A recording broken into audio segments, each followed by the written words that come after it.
Yes, I was looking forward to it very much because of the forward-looking agenda of the conference to look at challenges around the future of the profession, challenges posed by e-learning and new technology, the challenges posed by commercialisation and privatisation, which is of particular importance.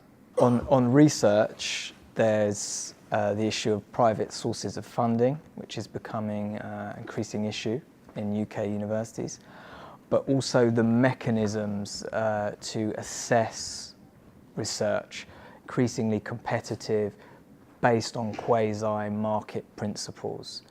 So that's within the public universities. On the teaching side, all the money now goes through the student. There's no direct funding from government, it's through student loans or international students paying very high fees. And I think that's brought in a more commercial aspect to the student-staff relationship, which raises the whole question around the nature of education, what it's for, the wider purposes of education. I mean, we're still at the early stages of this very free market revolution in England. I have to say it's England because of the differences between Scotland and England.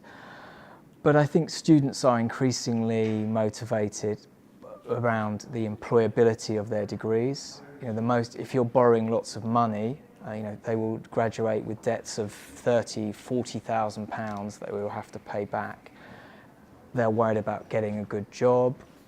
They're worried about taking out future loans, about getting a mortgage to buy a house. So they're much more concerned about the economic aspects. The access issue is an issue, particularly older students and those studying part-time. We've seen a big drop-off of students at that level.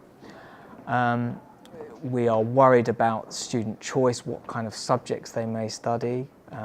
Less and less people studying things like the arts, the humanities, going into areas where they think there's a job at the end, so like business and law and stuff. So we are worried about subject choice as well.